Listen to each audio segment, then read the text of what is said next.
We're in part 5 of this series, and let me just give you a couple relevant thoughts as I get ready to wind this series down, and based on everything that we've talked about so far. But it is possible, and you know this already, but it is possible to live a life where you stay out of trouble, but not actually help anybody who's having trouble. Or it's possible to be financially responsible, but not actually be generous. Or it's possible to be self-controlled, live a life where you're self-controlled, but then be unbelievably judgmental. And then it's even possible to live careful, you're super careful in terms of how you live and what's right, what's wrong, but you're careful, but there's no compassion. Or you're blameless, depending on how you define that, but there is no sympathy whatsoever. And maybe we've all probably been there, or you know other people, or you grew up with that, maybe with the religious system that you were raised in. Or basically, I'd summarize it this way. It's possible to be good without actually doing any good.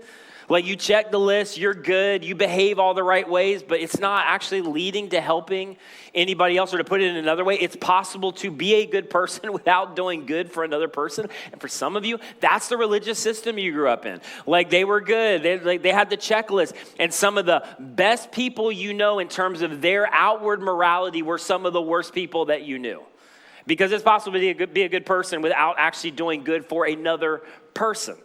At least that's actually what first century Pharisees thought. Those were the religious leaders during the times and the days of Jesus, where they thought this is how life worked. They thought that this was possible in terms of how they viewed the world and how they viewed God.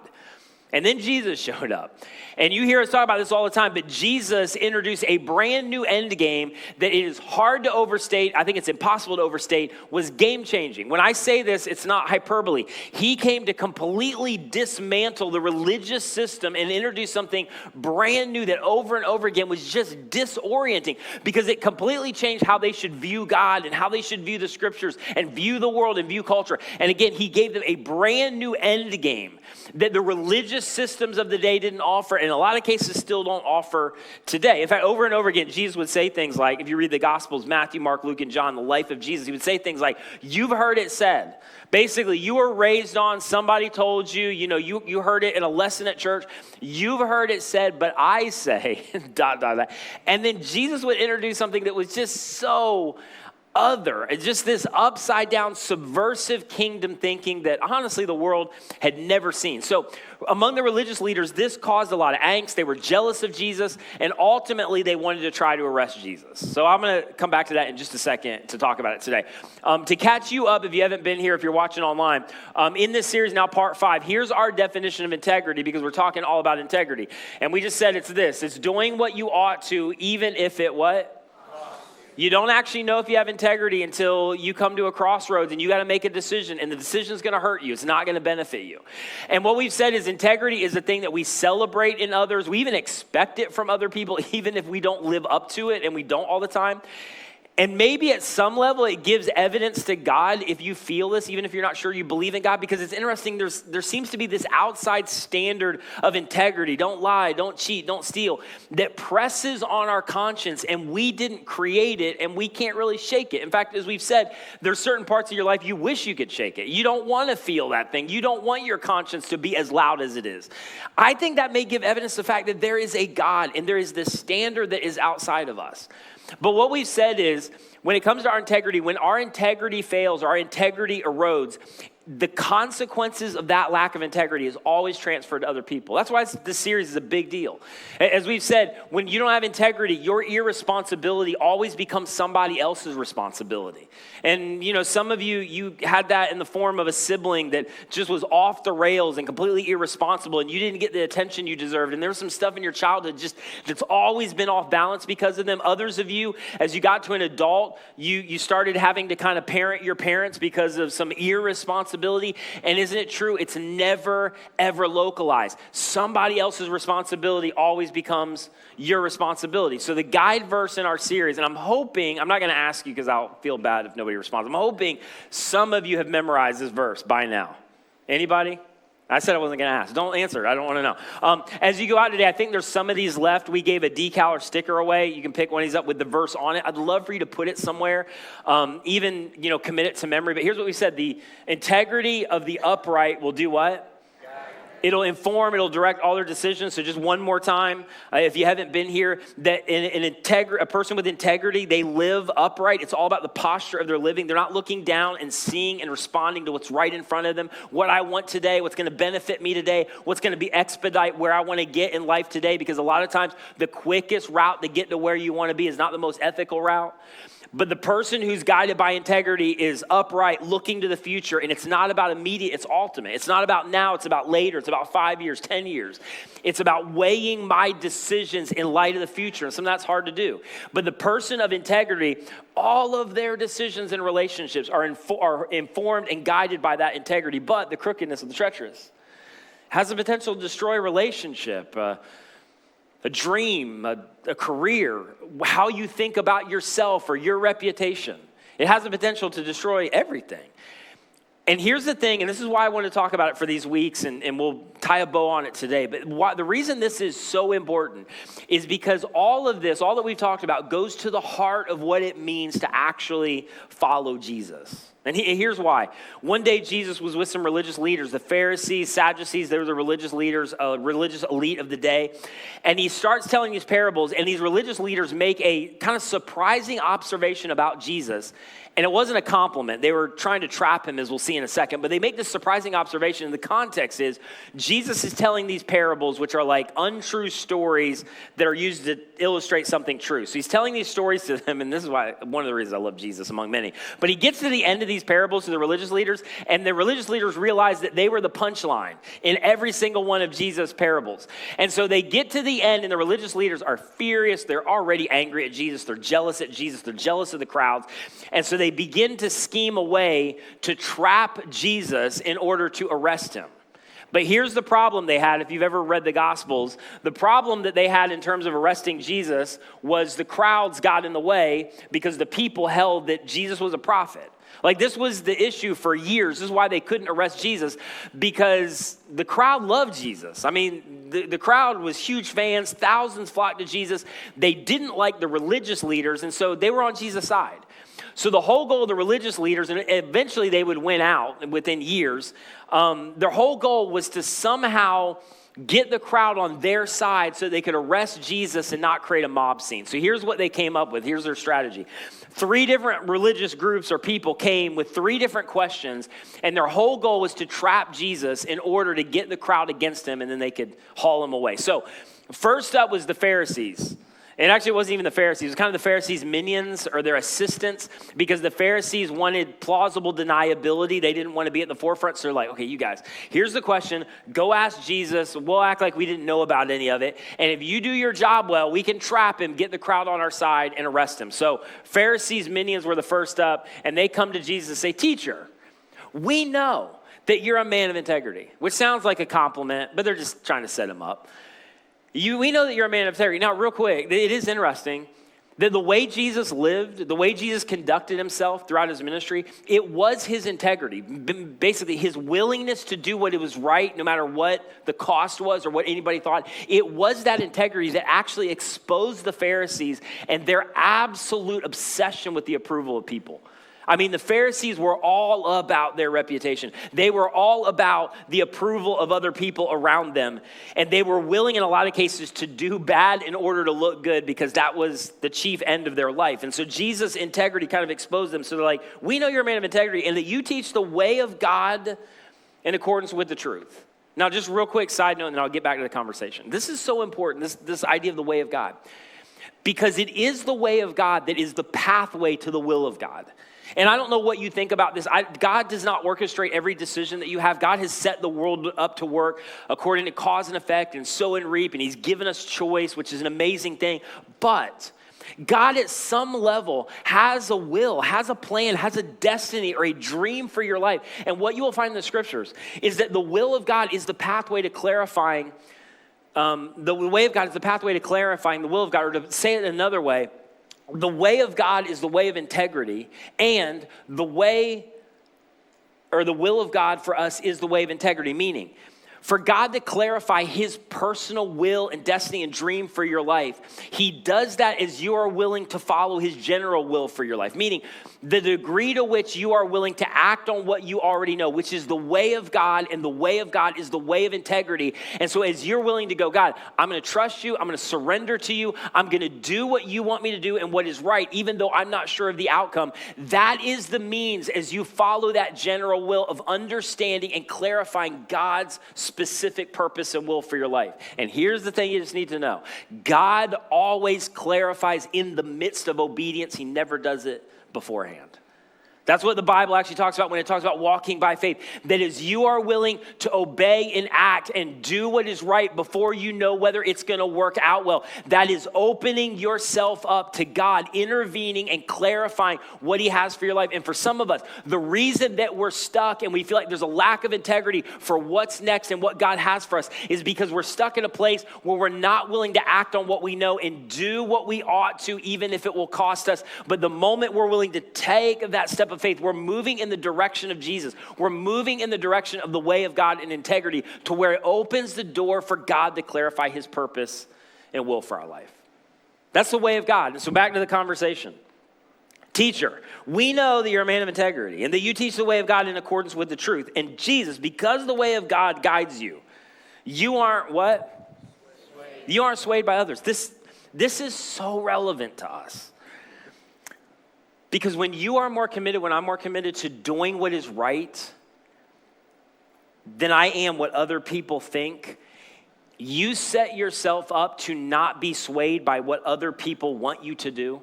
This is what the writer of Proverbs is saying when he talks about the fact that integrity will guide you.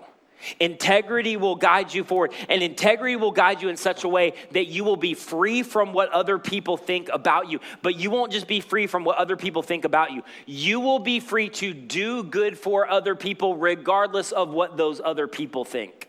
Regardless of whether they're on your side, regardless of whether you agree, regardless of whether everything lines up, it frees you from the prison of self-examination and how do I look and how do they perceive, and it frees you up because you're anchored to something outside of yourself to be able to do good for someone else regardless of what that someone else thinks about you. And this was Jesus all throughout his ministry. In fact, here's how I put it in my notes. If I'm overly concerned with what you think of me, I may not do what's best for you. Or to put it another way, if I am consumed with me, I may not say or do what's best for you. And this is just true in every relationship. And we're in a culture, because we're so aware of everybody at every moment, that we are more prone to be consumed with what other people think about us than maybe any other time in any other generation. But every time we move into that place, just mark it down, you sabotage some part of some relationship. Because when I'm consumed with me, it is very difficult to tell you the truth. When I'm consumed with me, it is very difficult to be vulnerable. And you know this in any relationship, friendship, work relationship that's valuable, marriage relationship, I don't care what relationship it is. To move in the direction of that relationship where there's depth, it always requires vulnerability. And one of the big obstacles in a relationship is because we're so consumed about us and measuring our behavior and how people think about us that we can never get vulnerable in relationships. Because when you are consumed with you, you can't do and say what's best for the people around you. And this is what everybody was amazed about with Jesus, because he was so bold, because he was so anchored to something outside of us, outside of himself, that he just didn't care what any of the religious leaders thought.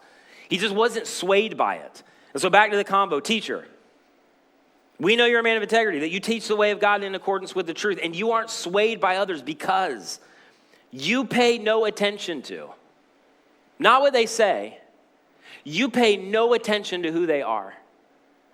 Basically, Jesus, you're not manipulated or swayed by powerful people. That regardless of what humanly it looks like they hold over you or how they could change your future or what they could do to you, it just doesn't seem to affect you. It just doesn't seem to resonate with you. It doesn't seem to dictate your life. And that is the benefit of an integrity that is anchored to God or anchored to the way of Jesus, because ultimately, here's what we believe if we have integrity that's anchored to God. We believe that God controls all of the outcomes of our life. No boss, No in-laws, not your luck, not your work ethic, not the markets, not that other individual. It looks like it, it feels like it. But when you have integrity to say, I'm going to do what is right regardless of the outcome, it's saying, I trust God as the one who ultimately controls the outcome. And as we've said in this series, when you're willing to do what's right and trust God with whatever happens, you literally place yourself under the authority or the power of God, and you open the door for God to intervene in your life.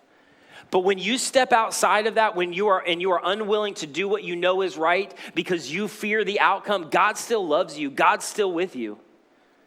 But you close the door on God's invitation to intervene in your life, and you have no idea what God might have done. And Jesus was completely unanchored to or unencumbered by the thoughts or the sway of powerful people. And the whole point in this is not that being good doesn't matter. The whole point was the why behind the what is what matters most. And this is what separated Jesus from the religious leaders, because the Pharisees could not understand why Jesus' integrity wasn't anchored to his reputation, because that's all they knew. Instead, Jesus' integrity was a means to an end that was not about himself. It was a means to an end that was about other people and about benefiting and propping other people up. And for the Pharisees and the religious leaders, it was the complete opposite. Their integrity was a means to an end for their own reputation and to try to get the blessing of God. It was be good so I look good and so things work out well. It was be good so I look good and things go good. And if we were really honest, that's how a lot of us were raised. That was your religious experience growing up. In fact, the next part I explained in the first service, and somebody came up to me after the first service. They're like, "No, I know what I'm going to talk about in therapy this week." So I'm like, "Well, I'm sorry about that." But this is what some of you grew up with. In fact, I would still make the case that this is a large percentage of Christian culture and Christian teaching, because what Jesus introduced was so countercultural. But the whole idea was, if I maintain my integrity, things will go better. If I maintain my integrity, then God's going to bless me. If I maintain my integrity, if I do good, it's going to go good and I'm going to look good. And there's some truth to some of that. I mean, there is blessing in being willing to take a step and do what you ought to do regardless of what the outcome is. But the motivation, the means to end becomes just that. It becomes reputation. It becomes good for goodness sake. I'm going to do good so I look good, and so that things go good, and that becomes the motivation for everything. And some of you already know this and you're ahead of me. When you are under that kind of religious teaching, it always leads to judgmentalism, always. And what will happen, and some of us experienced it, or we grew up in a culture or denomination like this, eventually you'll judge other people because you feel like you're missing out on things secretly and you're never going to tell anybody else that, but you're kind of angry at the people that are doing it and getting away with it. And then the other thing it leads to is judgmentalism, where you look at other people and you think their living is off the rails, that's not right, that lifestyle is not right. And inwardly, this approach to goodness is always looking at those people or that group of people or whatever it is that you categorize or your denomination categorizes, and you become unbelievably judgmental because you think God needs to get them. God needs to pay them back. Because they seem to be getting by with it and nobody even cares, and so God needs to intervene. Welcome to the land of the Pharisees. That's religion 101. And that is so much of Christian teaching all over. And it's subtle and it's easy to miss. But it's, I'm going to be good because I want to be blessed. And I'm going to be good because I want things to go good. And the only problem with that goodness is it leads to judgmentalism, and it leads to a form of goodness that in a lot of cases doesn't do any good for anybody else. And it's not what it looks like to follow Jesus. And Jesus would make that so clear. So in this conversation, they're like, okay, so Jesus, since you're not swayed by the opinions of people or powerful people, here's the trap question. Is it right to pay the imperial tax to Caesar? Now, I'll let you read the dialogue on your own. You can go to this passage. But basically, as Jesus did often, you should read the Gospels. He just shuts them down, and he gets them to the place where they recognize their own hypocrisy and basically all walk away. So round one does not go to the Pharisees. Jesus embarrasses them. They have no answer, and they just walk away. They can't respond. So next up is the Sadducees. They're like, we'll take round two. The Sadducees are another group of religious leaders. They don't believe that there's a resurrection, and so they come up with a hypothetical story to highlight the absurdity of resurrection. And Jesus ultimately calls them out and exposes them to, and then he makes this unbelievably offensive statement to them at the end of this interaction where he says, you Sadducees are in error because you don't know the scriptures. And literally all the Sadducees did was know the scriptures. Like all they did was they were educated in the scriptures. They studied the scriptures. If you would ask them on just a random Tuesday, what are you doing? They're like, we're studying the scriptures again. It's all they did. And so it was so offensive to go, you think you know, but you don't know. And it's why you're in error and you don't understand what God has come to introduce. And as Jesus says this, the crowd loves it. They go wild because at this point they're still on Jesus' side and they're against the religious leaders. And so the Sadducees are called out. They all walk away. They have no answer for Jesus. They're embarrassed. Round two goes to Jesus. Then round three, the Pharisees are like, let's get our lawyer involved. We're going to get our lawyer. We're going to craft some questions. We're going to send them in and see if they can do any better. So round three, last up is the Pharisees' lawyer to try to trap Jesus and turn the crowd against him. Hearing, verse 34 of chapter 22, hearing that Jesus had silenced the Sadducees, the Pharisees got together one more time. And one of them, an expert in the law, tested Jesus with this question. Teacher, what is the greatest commandment in the law? And then Jesus recites what they had memorized and what all of them knew. They, learned it in Jewish Sunday school.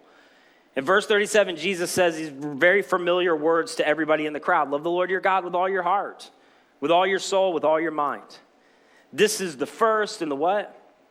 Greatest commandment. And they're like ready to answer a question. Jesus just keeps on going, hands down. And the second is like it. No follow-up questions yet. And the second is like it. It's really important. Second in sequence, not importance. Two commands. This is right out of the Old Testament that Jesus is quoting. Two commands that are equal and inseparable. And the lawyer, I think, is like, well, Jesus, we didn't ask you for a second part of this. And Jesus is like, of course you didn't ask me for a second part of this. Because if I stopped on the first part and that was the answer, that would be the means for you being able to justify yourself and make it all about you and making it all about your goodness. And your goodness, like the rest of the religious system, doesn't have to benefit anybody else. You can just check a list and be good, and you can be good without your goodness benefiting anybody else. So there's a second part. So Jesus would say, the second is like it. Love your who? Love your neighbor as yourself. And they're like, well, we just love God by being good. And Jesus would say, well, that option is no longer available to you. That option is dying with what I'm about to introduce. There is no accident that Jesus said is a new command. It is different than anything that they had been taught. We're still trying to catch up with it. It's a new command. Because what Jesus knew is it is easier to be good than it is to be available. In fact, you can be good and you can be unavailable. You can be a good deacon or church leader or whatever your denomination says. You can be a good whatever. You can be a good Sunday school teacher. You can be a good theologian. You can be a good whatever. You can check all the boxes and whatever, your Christian culture says. And unfortunately, a lot of Christian culture is you do this, you hate the right groups, you create enemies on all sides, you parse theology, you make sure that you do the 1, 2, 3, and you are good, but your goodness not only is not benefiting other people, in a lot of cases, your goodness is harming other people. And so Jesus in this moment, it's so subtle but so powerful. It's easier to be good than it is to be available. Or Jesus' point really is this, that whole you do what you ought to no matter what it costs you, our definition of integrity. Jesus is basically saying ought to isn't about you. This is about the people who are around you. It is your integrity, but it's your family. It's your integrity, but it's your friends. It's your integrity, but it's your community. It's your integrity, but it's our world, because it is possible to be good without doing any good. And here's what's so interesting about the religious leaders. Technically, the way they defined it, they were blameless. Technically, they were blameless. They did all the right stuff. Practically, their faith was worthless. Because it's easier to have a system where you do good without doing any good for somebody else, but the integrity of the upright will guide them. The integrity of the upright will guide us, and it will guide us beyond us every single time to the people around us. And that leads us to where we always come back around to every single time and every single series that I do.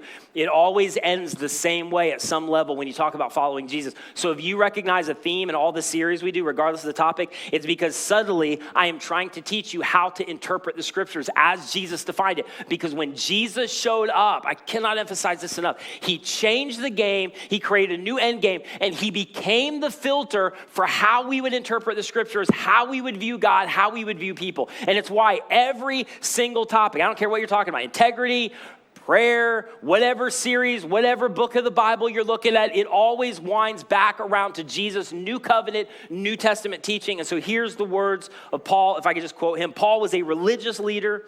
He did a 180 because he realized that the religious system he was a part of looked nothing like the way of Jesus. Because a lot of times the religious system looks nothing like the way of Jesus. And here's what Paul says: serve, whatever the topic is, whatever you're talking about. Here's where it ends: serve one another in love. For the entire law, and you're like, Paul, I'm not sure you know what you're talking about. There's like 613 commands. Paul's like, I know how many commands there are. I memorized them. The entire law, I didn't misspeak, is fulfilled in keeping this one command. What? The command that all of us know, even if you're an atheist, you know it. Love your neighbor as yourself. And they're like, well, yeah, but Paul, got a question real quick. I think you need to clarify a little bit more. Because what about, we were taught this, it's in the Old Testament. What about love the Lord your God with all your heart, with all your soul, with all your mind? You're forgetting a huge piece of this. And Paul would say, no, I'm not. The means to loving the Lord your God with all your heart, all your mind, and all your soul is loving your neighbor as yourself. You cannot love God and not love your neighbor. You cannot love God and not move in the direction of your neighbor. You are not loving God if your integrity is not being leveraged for the sake of other people around you. In fact, Paul would later say in even stronger words, this is my paraphrase to the Corinthian church, that if that's your religious system, if that's how you view God, I'm going to do good so it works out good and I look good, your life is just a bunch of noise. I didn't say it, Paul did. Your faith is worthless. I don't know if you remember the conversation Jesus had one time with, it's titled The Rich Young Ruler in the New Testament. If not, you can go and read it, but I'll give you enough backstory so you can track with it. But his rich young ruler, he was a wealthy, heir to some throne, and he comes to Jesus and he's like, Jesus, I got a question. Basically his question was, how can I earn the favor of God? How can I earn God's favor? And Jesus, in response to the rich young ruler, he summarizes the law, and this guy listens intently, and then he gets to the end of Jesus' answer, and here is what the rich young ruler said. All of these I have kept since I was a boy.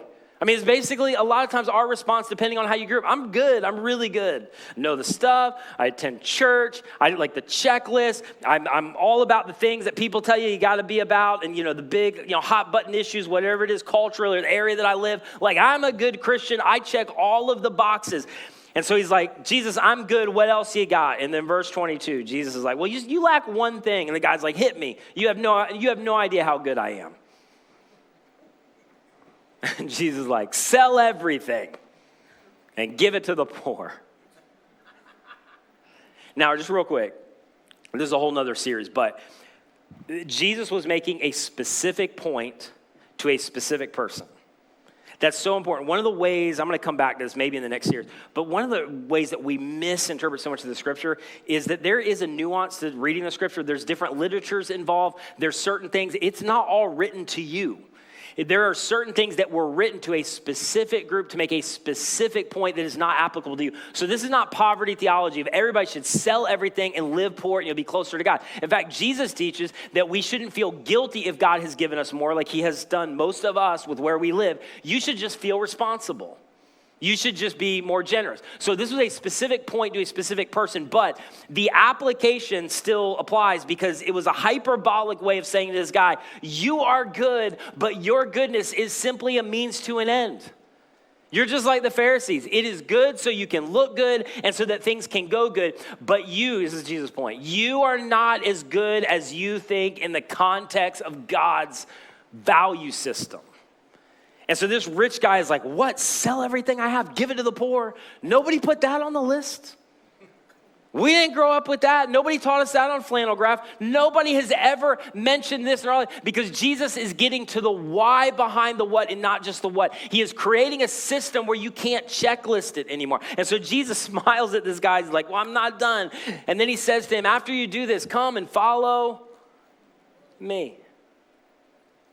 And it says that this rich young ruler walked away sad and disappointed because he wasn't going to do that. But he wasn't as sad as when he finally realized, probably a couple of years later, that he had traded his temporary wealth for the opportunity of a lifetime. When he realized who Jesus was, that he had the opportunity to follow Jesus. And I think somewhere along the line, that is the place that all of us get. And that's the crossroads that all of us get. In the final moments, and many of you know the story, Jesus is in an upper room hours before he's going to be crucified after he's arrested. And he boils it all down to that single command. He said it would replace the law of Christ. That is such a big statement. We'll look at it a little bit in the next series when I talk about some of the ways that we got the Bible and how it should be interpreted. But it replaced the entire law of Christ. That now everything would be boiled down to, I want you to love God by loving other people, by loving your neighbor.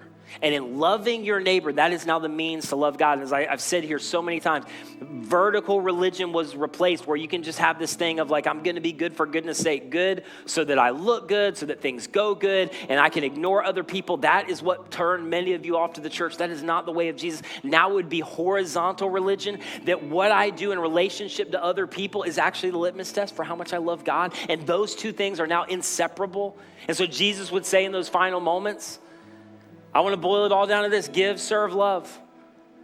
As we say it here, when you're not sure what to say or do, what does love demand of you? This is why we put this at the forefront of our church with For the City and giving money away and trying to do tangible things to go, this is what it's about. This is what goodness leads toward, a life that impacts other people. And Jesus said, I want you to give, I want you to serve, I want you to love the way that I have given, the way that I have served, the way that I have loved you. As I said before, Jesus within hours would take their breath away, because what he would do would take his breath away, putting his life on the line to give them the ultimate example of what this looks like, because he wasn't satisfied with being good. Jesus came to earth to be good for your sake, for my sake, and for the sake of all the people who aren't that good, which is all of us, because his end game wasn't simply to keep or obey the law of God. And if you are in a religious system where it is all about this, I say this humbly and lovingly, they have missed it. They are stuck in the New Testament or the Old Testament, and they never got to the new command and new movement that Jesus introduced. He wasn't content to obey the law of God. Jesus came to demonstrate the love of God. That was his end game.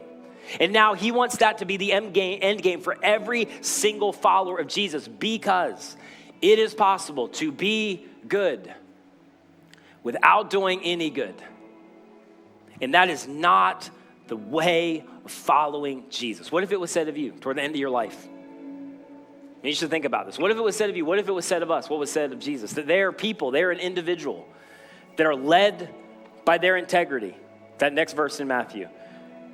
And that they teach the way of God in accordance with the truth, and they're not easily swayed. What if it was said about you that they're people of integrity, that they follow the way of Jesus, and they aren't swayed by others, they're just freed up to love others? Because when you follow Jesus, listen to me and I'll be done. When you follow Jesus, your integrity will guide you, but it will always guide you beyond you. It will guide you to the people who are nothing like you. And it will guide you to the people who don't even like you. And what will capture the attention of people around you in your family, in your community, your neighborhood is not how you behave. How somebody behaves with no connection to how they love doesn't give evidence to a God. It actually causes people to walk away from God. They're not going to be enamored by how you behave. They're going to be drawn to how you love, just the way they were with Jesus and first century followers of Jesus, because our integrity will guide us beyond us, and it will guide us to be involved in influence and impact the lives around us in the best possible way. Your integrity, your goodness is not about you. It's not about me. It's not about good outcomes. It's not about a good reputation. Jesus didn't care about his reputation, which is why he was moved in the direction of pimps and prostitutes and tax collectors. And he disrupted everywhere he went, and nobody could understand him. And he shifted the paradigm of everything because he was so anchored to something outside of himself that he didn't care what anybody else thought about him. And it freed him up not to be consumed with him, but to love the other people around him, because it's your integrity, but it's our world. Would you guys pray with me? Jesus, thank you so much for what you've done in these weeks, for what you're doing right now. And I know this hits all over the place, but I thank you for the somewhat incomprehensible way that you apply things simultaneously to hundreds of different people. And it is so personal and so real. And so I'm just believing and completely confident that you're doing that in this moment. Those who are in the room, those who are watching in different places right now, give us wisdom to know what to do, that we wouldn't walk away from another message or series and create a few more checklists or some new insights about a few verses and go our way. That was not the end goal or end game. I pray that you would move us in some cases into discomfort, to recognize where we need to begin to leverage our lives, our goodness, our integrity for the sake of other people around us. And so God, give us wisdom to know what to do, and just give us the courage to actually do it. And we pray all of this in Jesus' name. Amen.